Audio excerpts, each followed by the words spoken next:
ಮಂಜು sir, ಸಹಜವಾಗಿ ಚಿತ್ರೋದ್ಯಮವನ್ನು ಬರೋಬ್ಬರಿ 40 ವರ್ಷಗಳಿಂದ ನೋಡಿದಿರಿ. ಸೊ ಹೇಗೆ ಈಗಿನ ಪರಿಸ್ಥಿತಿ ಇದೆ? ಚಿತ್ರೋದ್ಯಮ ಇವತ್ತು ತುಂಬ ಸಂಕಷ್ಟದಲ್ಲಿದೆ. ಸಿನಿಮಾ ಮಾಡೋದು ತುಂಬ ಕಷ್ಟ ಇದೆ. ಸಿನಿಮಾ ಮಾಡೋದಾದ್ರೂ ಆಚೆ ಕಡೆ ಬರ್ತಾ ಇಲ್ಲ. ಯಾಕೆಂದರೆ ಎಲ್ಲ ನಿರ್ಮಾಪಕರು ಕಳ್ಕೊತಾ ಇದ್ದಾರೆ. ಕಾರಣ ಇಷ್ಟೇ, ಇವತ್ತು ಮೊದಲು 80-100 ಸಿನಿಮಾ 120 ಸಿನಿಮಾ ಬರ್ತಾಯಿತ್ತು. ತುಂಬ ಚೆನ್ನಾಗಿತ್ತು, ಇಂಡಸ್ಟ್ರಿ ಚೆನ್ನಾಗಿತ್ತು. ಸ್ಯಾಟ್ಲೈಟು ಒಂದು 81-1.5 ಲಕ್ಷಕ್ಕೆ ಹೋಗೋದು, ಥಿಯೇಟ್ರಿಕಲ್ ಒಂದು 6-7 ಕೋಟಿ, ಒಂದು ಬರೋದು ಒಂದು 4-5 ಕೋಟಿ. ಈ ಥರ ಮಾಡಿದಾಗ ಸಿನಿಮಾನ ಖರ್ಚು ಮಾಡಿ ಪ್ರೊಡ್ಯೂಸರ್ಗೆ ಒಂದು 10-20% ಉಳಿಯೋದು.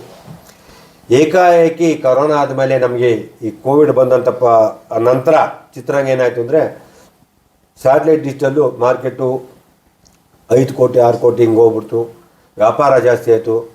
ನಮ್ಮ ಕೆಲವು ಕಲಾವಿದರು ಏಕ್ತಮ್ಮು ರೆಮಿಡೇಷನ್ನು ಬಾಯಿ ಬಂದ ಮಾಡಿಕೊಂಡ್ರು. ಯಾವ ನಿರ್ಮಾಪಕ ಉಳಿತಾ ಇಲ್ಲ. ಒಂದು 3-4 ಸಿನಿಮಾ ವ್ಯಾಪಾರ ಆಯಿತು. ಇವಾಗ ಯಾವ ಸಿನಿಮಾ, ಕನ್ನಡ ಸಿನಿಮಾ ಅಂದರೆ ಬಾಂಬೆಯಲ್ಲಿ ಭಯ ಬೀಳ್ತಾರೆ. ಹಿಂದಿ ತೊಗೋತಲ್ಲ, ಸ್ಯಾಟ್ಲೈಟ್ ತೊಗೋತಲ್ಲ, ಡಿಜಿಟಲ್ ತೊಗೋತಲ್ಲ, ಯಾವುದೂ ತೊಗೋತಲ್ಲ. ಇವತ್ತೇನಾದ್ರು ಸೌತ್ ಇಂಡಿಯಾದ ಸಿನಿಮಾಗಳು ತೊಗೋತಾವ್ರೆ ಅಂದರೆ ನಮ್ಮ ಕೇರಳ ಸಿನಿಮಾಗಳು ತುಂಬ ಚೆನ್ನಾಗಿ ಹೋಗ್ತಾಯಿದೆ. ಕಂಟೆಂಟ್ ಸಿಗೋ ಅವ್ರಿಗೆ ಕಮ್ಮಿ ಖರ್ಚು ಮಾಡ್ತಾವ್ರೆ, ಹೋಗ್ತಾಯಿದೆ ಅಂತ ಹೇಳೋಕ್ಕೆ ಇಷ್ಟಪಡ್ತೀನಿ. ಸಿನಿಮಾ ಚಿತ್ರರಂಗ ಇವತ್ತು ತುಂಬ ಕಷ್ಟದಲ್ಲಿರೋದ್ರಿಂದ ಎಲ್ಲರೂ ಮೊದಲೇನು ಆ ರೀತಿ ಇತ್ತು ಆ ರೀತಿ ರೆಮಿಡೇಷನ್ ತೊಗೊಂಡು ಕಮ್ಮಿ ತೊಗೊಂಡು ಸಿನಿಮಾ ಮಾಡೋದು. ಸಿನಿಮಾ ಮಾಡೋದು ಸಿನಿಮಾ ಹೊಡಿತಿಲ್ಲ ಅಂದರೆ ಕಷ್ಟ. ಚಿತ್ರರಂಗ ತುಂಬ ಕಷ್ಟ ಆಗುತ್ತೆ. ಯಾಕೆಂದರೆ ಈಗ ಆಲ್ರೆಡಿ ಸುಮಾರು 200-300 ಥಿಯೇಟ್ರ್ ಹೊಡೆದಾಗ್ತವ್ರೆ. ಮುಂದಕ್ಕೆ ತುಂಬ ಚಿತ್ರರಂಗ ಉಳಿಯೋದು ಕಷ್ಟ. ಯಾಕೆ ಅಂದರೆ ಈ ಮಲ್ಟಿಪ್ಲೆಕ್ಸ್ ಪದ್ಧತಿ ನಮ್ಮಲ್ಲಿ ಕಡಿಮೆ ಆಗಬೇಕು. ನಾವು ಸರ್ಕಾರಕ್ಕೆ ನಾನು ವಾಣಿಜ್ಯ ಮಂಡಳಿಗೆ ಮನವಿ ಮಾಡಿದ್ದೀನಿ. ಸರ್ಕಾರ ದಯವಿಟ್ಟು ಇದನ್ನು ಕೂಡಲೇ ಮಾಡಿದ್ರೆ ಕನ್ನಡ ಚಿತ್ರರಂಗ ಉಳಿತದೆ ಅಂತ ಹೇಳ್ಕೊತೀವಿ. ಯಾಕೆ ಅಂದರೆ ಇವತ್ತು ಯಾವುದೋ ಒಂದು ಸಿನಿಮಾ ಬಂತು, ಮೊನ್ನೆ ಬಂದಂಥ ಕಲ್ಕಿ ಆಗಿರ್ಬೋದು, ಮುಂದೆ ಬರೋ ಸಿನಿಮಾಗಳು ಇವರು ಸಿನಿಮಾಗಳು ಏನಾಗುತ್ತೆ ಅಂದರೆ ನಮ್ಮ ಪಾಪ ವ್ಯಾಪಾರ ಮಾಡೋಕ್ಕೆ ವಿತರಕರು ಬಾಂಬೆಯಿಂದನೋ ಹೈದ್ರಾಬಾದೋ ತೆಲುಗುನೋ XYZ ಡೆಲ್ಲಿಯಿಂದ ತರ್ತಾರೆ. 15-20 ಕೋಟಿ ತಂದು ಸಿನಿಮಾ ತರ್ತಾರೆ. 15-20 ಕೋಟಿ ತಂದು ಏನು ಮಾಡ್ತಾರೆ ಅವರು, ಮೊದಲು 3 ದಿನ ಸಿನಿಮಾನ 1,500-2,000 ಇಕ್ತಾರೆ. ಅವಾಗೇನಾಗುತ್ತೆ ಅಂದರೆ ನಮ್ಮ ಈಗ ಎಲ್ಲರೂ ಸಿನಿಮಾ ನೋಡೋಕೆ ಆಸೆ ಇರ್ತದೆ. ಒಂದು ಫ್ಯಾಮಿಲಿ ಸಿನಿಮಾ ನೋಡಬೇಕು ಅಂದರೆ 2,000 ರೂಪಾಯಿ ಕೊಟ್ಟು 4 ಜನ ಹೋದ್ರೆ 10,000 ಆಗ್ಬಿಡ್ತದೆ. ಏನಿದೆ ಇವತ್ತು ನಾವು ಸೌತ್ ಇಂಡಿಯಾದಲ್ಲಿ ಕೇರಳ ಆಗ್ಬೋದು, ತಮಿಳ್ನಾಡು ಆಗ್ಬೋದು, ಆಂಧ್ರ ಪ್ರದೇಶ ಆಗ್ಬೋದು, 200 ರೂಪಾಯಿ ಮೇಲೆ ಟಿಕೆಟ್ ಇಲ್ಲ. ಅಲ್ಲಿ ಗೌರ್ಮೆಂಟು ರೂಲ್ಸ್ ಮಾಡೋರು ಕಟ್ಟಿಟ್ಟು. ನಮ್ಮಲ್ಲಿ ಯಾಕೆ ಮಾಡ್ತಾಯಿಲ್ಲ? ದಯವಿಟ್ಟು ಮಾಡಿದ್ರೆ ಎಲ್ಲ ಸಿನಿಮಾಗಳು ಹೋಗುತ್ತೆ. ಇಲ್ಲಾಂದರೆ ಈ ಥರ ದೊಡ್ಡ ಸಿನಿಮಾ ಬಂದಾಗ ಒಂದೊಂದು ಸಿನಿಮಾಗೆ 10-15 ಸಾವಿರ ಖರ್ಚು ಮಾಡಿಬಿಡ್ತಾರೆ. ಬೇರೆ ಸಿನಿಮಾಗಳು ನೋಡೋಲ್ಲ, ಕಂಟೆಂಟ್ ಸಿನಿಮಾ ಒಳ್ಳೊಳ್ಳೆ ಸಿನಿಮಾ ಬರ್ತಾಯಿದ್ದು ನೋಡ್ತಾರೆ. ಕಡಿವಾಣ ಹಾಕಬೇಕು ನಮ್ಮ ಸರ್ಕಾರಕ್ಕೆ ದಯವಿಟ್ಟು ಮನವಿ ಮಾಡ್ತೀನಿ.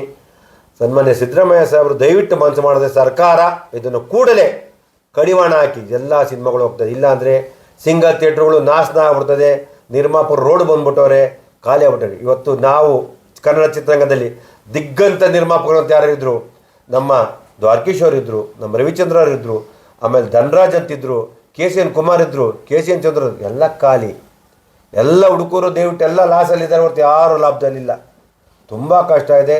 ಆಮೇಲೆ ನಮಗೆ ಮೊದಲು ಎಲ್ಲರೂ ಈ ರೀತಿ ಪ್ರೋತ್ಸಾಹ ಕೊಟ್ಟರೆ ಸಿನಿಮಾ ಉಳಿತದೆ, ಇಲ್ಲಾಂದರೆ ಸಿನಿಮಾ ಉಳಿಯೋದು. ನಮ್ಮಲ್ಲಿ ಇನ್ಫ್ರಾಸ್ಟ್ರಕ್ಚರ್ ಇಲ್ಲ, ಒಂದು ಸ್ಟುಡಿಯೋ ಇಲ್ಲ, ಒಂದು ಫ್ಲೋರ್ ಇಲ್ಲ, ಒಂದು ಸೆಟ್ ಇಲ್ಲ. ಏನು ಸಿನಿಮಾ ಮಾಡೋದು? ಎಲ್ಲಿ ಮಾಡೋಣ? ರೋಡಲ್ಲಿ ಸಿನಿಮಾ ಮಾಡೋದು ಕಷ್ಟ. ನಿರ್ಮಾಪಕರ ಕಷ್ಟ ಯಾವ ರೀತಿ ಇದೆ ಅಂದರೆ ಅವನ ಜೀವನದಲ್ಲಿ ಅವ್ನು ಯಾಕೆ ತಪ್ಪಾಡೋ ನಿರ್ಮಾಪ ಆಗಬೇಕು ಅಂತ ಬರ್ತದೆ. ಆಮೇಲೆ ಇವತ್ತು ಹೊಸ ನಿರ್ಮಾಪಕರು ಕೆಲವರೆಲ್ಲ ಹೊಸ ನಿರ್ದೇಶಕ ಏನು ಮಾಡ್ತಾರೆ, ಪಾಪ ಅವ್ರ ಆಸೆ ಹುಡುಗರಿಗೆ ಸಿನಿಮಾ ಮಾಡೋಕು ಅಂತ ಸ್ಯಾಟ್ಲೈಟ್ ಬರ್ತದೆ, ಡಿಜಿಟಲ್ ಬರ್ತದೆ, OTT ಬರ್ತದೆ. ದಯವಿಟ್ಟು ಸಿನಿಮಾ ಮಾಡೋದು ಸರ್, ಅಲ್ಲೆಷ್ಟು ಬರ್ತದೆ? ₹1 ಬರಲ್ಲ. ಹೊಸ ನಿರ್ಮಾಪಕರು ಸಿನಿಮಾ ಮಾಡೋರು ದಯವಿಟ್ಟು ಮನವಿ ಮಾಡ್ತೀನಿ, ₹1 ಸಿನಿಮಾ ಬರಲ್ಲ. ದಯವಿಟ್ಟು ಸಿನಿಮಾ ಮಾಡಿದ್ರೆ ನೀವು ಕಂಪ್ಲೀಟ್ ಹಾಕೋ ದುಡ್ಡನ್ನ ಕಳ್ಕೋತೀರಾ. ದಯವಿಟ್ಟು ಮಾಡಬೇಡಿ ಅಂತ ನಾನು ನಿಮ್ಮನ್ನು ಮನವಿ ಮಾಡ್ತೀನಿ. ಆದರೆ ಮಾಡ್ತೀನಿ, ನೀವು ಕಳ್ಕೊಳ್ಳಿ ಅಂತ ನಿಮ್ಮ ಮನೆ ಬರತ್ತಿಲ್ಲ. ಸರ್, ಈಗ ಎಲ್ಲರ ಬೆಳವಣಿಗೆಗಳ ಜೊತೆಗೆ ಸಹಜವಾಗಿ ಚಿತ್ರೋದ್ಯಮದ ಪರಿಸ್ಥಿತಿ ಗೊತ್ತಿದೆ.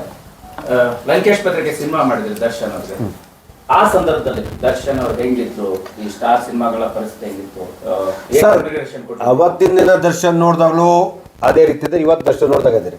ನಾನು ಲಂಕೇಶ್ ಪತ್ರಿಕೆ ಮಾಡಿದಾಗ ಸಿನಿಮಾ ಅವ್ರು ಮಾಡಿದಾಗ ನಾನು ಯಾವ ರೀತಿ ಸಿನಿಮಾ, ಈ ಥರ ಕತೆ, ಈ ಥರ ಓಕೆ ನನಗೆ ಇಷ್ಟು ಕೊಡ್ತೀರಣ್ಣ, ಇಲ್ಲಪ್ಪ ಇಷ್ಟು ಆಯ್ತಣ್ಣ, ಸರಿ ನಾವು ಅದು ಏನೋ ರೆಮಿಡ್ಸ್ 4-5 ಲಕ್ಷ ಏನೋ ಮಾತಾಡ್ದು ದುಡ್ಡು ಕೊಟ್ಟು ಸಿನಿಮಾ ಮಾಡ್ದು, ನಮಗೊಂದು 2-3 ಲಕ್ಷ ಲಾಭ ಸಿಕ್ತು, ಸಿನಿಮಾ ಮಾಡ್ತಾ ಕೊಡಿಸಿ.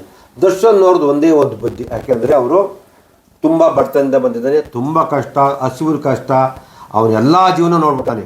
ನಾನು ಕಷ್ಟದಲ್ಲಿದ್ದಾಗ ನಾನು ಯಾರು ಮಾಡಿಲ್ಲ, ನಾನು ಯಾಕೆ ಮಾಡಬೇಕು, ನನ್ನ ಜೊತೆ ಇಲ್ಲದ್ರೆ ನಾನು ಮಾಡ್ತೀನಿ, ಬೇರೆಯವ್ರಿಗೆಲ್ಲ ಮಾಡಬೇಕು ಅಂತ ಒಂದು ದರ್ಶನ್ ಮೈಂಡಲ್ಲಿದೆ.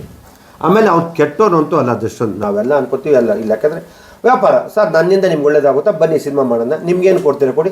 ಆಮೇಲೆ ಅವ್ರು ಏನು ಬಂದು ಮಾತಾಡ್ತಾರೆ, ಅಚ್ಚುಕಟ್ಟ ಮಾಡಿ ಸಿನಿಮಾ ಮಾಡಿ ಮುಗಿಸ್ಕೊಡ್ತಾರೆ, ಎರಡನೇ ಮಾತಿಲ್ಲ. ಅವು ನಾನು ಕಂಡ ದರ್ಶನ. ಮೊನ್ನೆ ನಾನು ಯಾವುದೋ ಇಶ್ಯೂಕ್ಕೆ ಹೋದಾಗ ಒಂದು 3 ವರ್ಷ ಮುಂಚೆ ಅಡ್ವಾನ್ಸ್ ಕೊಟ್ಟಿದ್ದೀವಿ. ಆಮೇಲೆ ನಾನು ಅಡ್ವಾನ್ಸ್ ಕೊಡೋಕೆ ಹೋದೆ, ಬನ್ನಿ ಮಾಡ್ಕೊಳೋಣ, ಯಾವ ಥರ ಬೇಕು, ಹಿಂಗೆ ಈ ಥರ 3 ಸಿನಿಮಾ ಇದೆ. ಅವ್ನು ಮೊದಲನೇದಾಗೇನೆಂದರೆ, ಮೊದಲು ಹೆಚ್ಚಿಗೆ ಆಗಲಿ ನಮ್ಮ ನಿರ್ಮಾಪಕರು ಹೆಚ್ಚಿಗೆ ಆದ್ಯತೆ ಕೊಡ್ತಾರೆ ದರ್ಶನ. ಆ ವಿಷಯದಲ್ಲಿ ಕನ್ನಡ ನಿರ್ಮಾಪಕರು ಅಡ್ವಾನ್ಸ್ ಕೊಟ್ಟಿದ್ದಾರೆ ಸರ್. ನಾವು ಕೊಟ್ಟಿದ್ದೀವಿ ಬಿಡಿ ಅಡ್ವಾನ್ಸು ಸರ್, ಅದು ಅಕೌಂಟಲ್ಲೇ ಕೊಟ್ಟಿದ್ದೀವಿ, ಎಲ್ಲ ಪ್ರತಿಯೊಂದು ಅಕೌಂಟಲ್ಲೇ ಅದ್ರ ಅಡ್ವಾನ್ಸ್ ಕೊಡ್ತೀವಿ. ಆಮೇಲೆ ಫಸ್ಟ್ ನಮ್ಮ ನಿರ್ಮಾಪಕ, ಆಮೇಲೆ ಅವ್ರದ್ದು ಇನ್ನೊಂದು ಯಾರೇ ಸಿನಿಮಾ ಮಾಡೋ ನಿರ್ಮಾಪಕ, ನಿನ್ನ ಜೊತೆ ಡೇಟ್ರು ಅವನೇ ಕತೆ ಹೇಳಬೇಕು.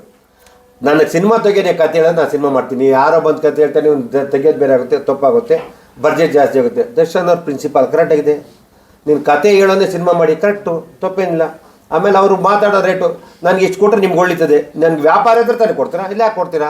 ಯಾರೇ ದರ್ಶನ್ ಅಂತಾರೆ, ಯಾರೇ ಕಲಾವಿದರು ಕೇಳಬೇಕಾದ್ರೆ ತಾನು ಆರೋಗ್ಯವಾಗಿ ನಾವು ಬೇರೆಯವರಾಗಿ ಆರೋಗ್ಯ ನೋಡ್ಕೊಳ್ಳೋದು. ಇವತ್ತು ನಮಗೆ ಇಂಡಸ್ಟ್ರಿಯಲ್ಲಿ ಎಲ್ಲ ಕಲಾವಿದರು ಪ್ರೋತ್ಸಾಹ ಕೊಡ್ತಾರೆ, ಎರಡನೇ ಮಾತಿಲ್ಲ. ಅಂದರೆ ಹಳಬರಿಗೆಲ್ಲ ಕೊಡ್ತಾರೆ, ಹೊಸಬ್ರು ಬಂದು ಗೊತ್ತಿಲ್ದವ್ರು ಬಂದು ಕೊಟ್ಟರೆ ಅವ್ರು ಏನು ಮಾಡ್ತಾರೆ, ತಗೋತಾರೆ. ಇವತ್ತು ಸಿನಿಮಾ ಮಾಡೋ ನಿರ್ಮಾಪಕ, ರೆಗ್ಯುಲರ್ ನಿರ್ಮಾಪಕಂಗೆ ಯಾರು ಪ್ರೆಸರ್ ಕೊಡೋಲ್ಲ, ಎಲ್ಲ ಕಲಾವಿದರು ಪ್ರೋತ್ಸಾಹ ಕೊಡ್ತಾರೆ. ಈ ಹೊಸಬ್ರು ಏನು ಮಾಡಿ ಲ್ಯಾಂಡ್ ಡೆವಲಪರ್ಗಳಾಗಿದೆ ಅಂದರೆ, ಮೊದಲು 2 ಲಕ್ಷ ಎಕರೆ ಇತ್ತು, 3 ಲಕ್ಷ ಎಕರೆ ಸರ್ಕಾರಿ, ಇವತ್ತು 2 ಕೋಟಿ ಎಕರೆ, 4 ಕೋಟಿ ಎಕರೆ ಆಗಿದೆ. ತತ್ತರೆ ಮಾಡ್ತಾರೆ, ಬಂದು ಇಂಡಸ್ಟ್ರಿನ ಹಾಳು ಮಾಡಿಬಿಟ್ಟಾರೆ. ಅವ್ರು ತಪ್ಪುತ್ತೆ, ಹೊಸಬ್ರು ಕರ್ಕೊಂಬತ್ತಾರೆ. ಮತ್ತು ಇವತ್ತು 150, 170, 120 ಸಿನಿಮಾ, 300 ಸಿನಿಮಾ ಬರ್ತದೆ ಅಂದರೆ ಈ ಥರ ಬರ್ತಾರೆ. ಅವ್ರಿಗೆ 3 ಕೋಟಿ 4 ಕೋಟಿ ಲೆಕ್ಕ ಇಲ್ಲ, ನಮಗೆ 30 ರೂಪಾಯಿ ಲೆಕ್ಕ. ಏನು ಮಾಡ್ತೀವಿ, ಪರಿಸ್ಥಿತಿ ಆಗ್ಬಿಟ್ಟಿದೆ. ಈಗ ಎಲ್ಲರೂ ನಿರ್ಮಾಪಕರಾಗಿ